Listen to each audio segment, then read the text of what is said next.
बिस्मिल्लाह अस्सलातु वस्सलामु अला रसूलिल्लाह अस्सलामु अलैकुम वरहमतुल्लाहि वबरकातुह। कैसे हैं सब लोग? इंशाल्लाह सब खैरियत से होंगे। So our today's topic is about how to take care of our ईमान आफ्टर रमदान। सो इंशाल्लाह हम स्टार्टिंग नहमदुहु व नुसल्ली अला रसूलिहिल करीम अम्मा बाद रब्बि इश्रह ली सदरी व यस्सिर ली अमरी वहलुल उक़दतम मिन लिसानी यफ़क़हू क़ौली आमीन या रब्बल आलमीन। This is very short again. Listen sisters, realize Ramadan is not about a temporary increase in religious practice, but it's actually a glimpse of what you are capable of doing every day. And this is an empowering reality. Okay, so again our question was, I'm repeating it again, how to take care of our iman after Ramadan. So this was the answer. So क्योंकि वो जो हमने रमज़ान में किया है वो हमारी capability थी, अल्लाह ताला ने कैपेबिलिटी हमें वो दे रखी है। बस रमज़ान में हम ऐसा हो जाते हैं जैसे Ramzan Muslim are the different than the rest of the Muslims. No, we are 24/7 Muslims. जब हम रमज़ान में एक महीना एक रूटीन कैरी कर सकते हैं रोज़ों के साथ, बग़ैर कुछ खाए पिए इबादत का वो लेवल अचीव कर सकते हैं, तो हम गैर रमज़ान क्यों नहीं कर सकते? जबकि हम खा पी भी रहे हैं, हमारे तो शुक्र में इजाफ़ा हो जाना चाहिए।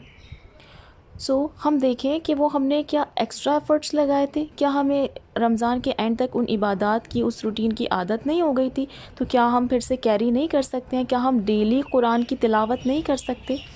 क्या हम अपनी नमाज़ों को वक्त पे अदा नहीं कर सकते?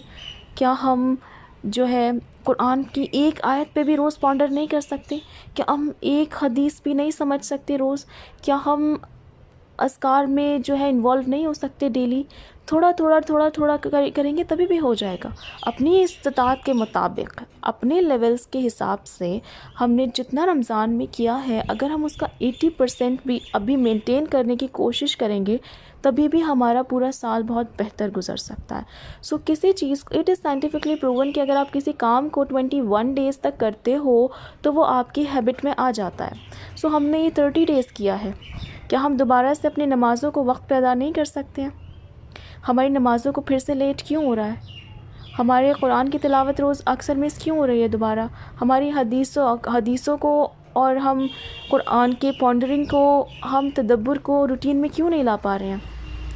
अस्कार हमारे गुम कैसे हो गए फिर से? हालांकि हमने रमज़ान में डबल प्रेशर के साथ किया है और वो प्रेशर लगता नहीं है। तो फिर क्या हो, अल्लाह ताला का हर महीना अल्लाह ताला का है, और हमें जितने सच्चे दिल से, जितने इखलास के साथ हम इबादत करेंगे, अल्लाह ताला के यहाँ सवाब की कमी नहीं है कि हम सोचें रमज़ान में ही सवाब बढ़ाया जाता है। किसी की नीयत ऐसी हो, किसी का कोशिश, किसी के इबादत इतनी पुरखुलूस, इतनी मुखलिस, इतनी प्योर हो अल्लाह के लिए कि अल्लाह ताला उसको बढ़ा देंगे। उतना दे दें जितना आपको रमज़ान में देते हैं, जितना हमें रमज़ान में देते हैं। वैसे भी अल्लाह ताला ने मेंशन किया है कुरान में कि अल्लाह ताला उसको 700 टाइम्स तक बढ़ा सकते हैं। इनफैक्ट अल्लाह उससे ज़्यादा बढ़ा सकते हैं।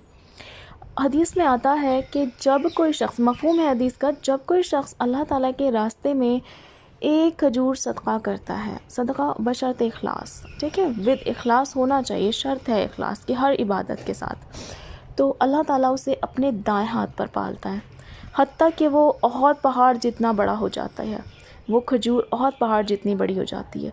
और एक और हदीस में आता है कि अल्लाह के दोनों हाथ दाएं हैं। अल्लाह ताला के हाथ कैसे हैं? वो अल्लाह की शान के मुताबिक। बट बात यह है कि अल्लाह ताला ने एक खजूर को कितना बढ़ा दिया। क्या मुश्किल अल्लाह ताला के रास्ते में चैरिटी करना? बिल्कुल नहीं। कीमत तो खुलूस की है। अल्लाह ताला तो खुद रिज़्क़ देने वाले हैं, हम कौन है देने वाले? और जो हमारे पास है वो भी अल्लाह का है। अगर हम किसी को दे भी रहे हैं तो कौन सा अपना वाला दे रहे हैं? हम अल्लाह का ही तो दे रहे हैं, और दे भी अल्लाह के रास्ते में रहे हैं, और उसके रिटर्न में हमें इतने बड़े इनामात मिल रहे हैं। तो क्या ये मुश्किल है? बिल्कुल मुश्किल नहीं। हम थोड़ा सा एनालाइज़ करें, थोड़ा सा कोशिश करें कि हम उसको, क्योंकि हम अपने आप को रियलाइज़ कराएं कि हम रमज़ान के अलावा भी मुसलमान हैं।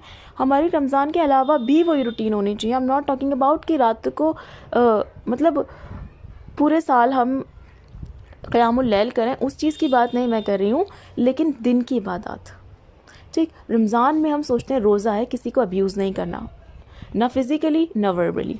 तो क्या हम आउट ऑफ रमज़ान ये कोशिश नहीं कर सकते कि हम किसी से बदतमीज़ी से बात ना करें? कोई अगर बदतमीज़ी कर रहा है तो चुप हो जाएं, ये दोनों ही बातें हम आउट ऑफ रमज़ान भी कैरी कर सकते हैं। प्रैक्टिस हो चुकी है, ट्रेनिंग हो चुकी है 30 दिन की हमारी। सो हम इस पे भी, अखलाकियात पे भी थोड़ी सी मेहनत करें कि हमें कोई बदतमीज़ी करे तो हमने जवाब नहीं देना और हमें ख़ुद से बदतमीज़ी नहीं करनी। सो हर इंसान का अपने अपने पर्सपेक्टिव्स होंगे जिस पर उन्होंने अपने रमज़ान को मेंटेन किया होगा। जैसे हमने भी ट्रांसफॉर्मेशन वीक किया था, रमज़ान ट्रांसफॉर्मेशन वीक किया था रमज़ान से पहले, उसमें हमने मोमिनों की सिफ़ात डिस्कस की थी, इबादुर रहमान की सिफ़ात डिस्कस की थी। तो जिन सिस्टर्स ने वो कैरी किया था वो अपना उन्हीं सिफ़ात को कैरी करने के लिए कोशिश करें। तो सभी से मेरी रिक्वेस्ट है, सबके लिए दुआ भी करें और ख़ुद मेंटेन भी करें। जज़ाकल्लाह खैर। अस्सलाम वालेकुम रहमतुल्लाहि व बरकातुहू।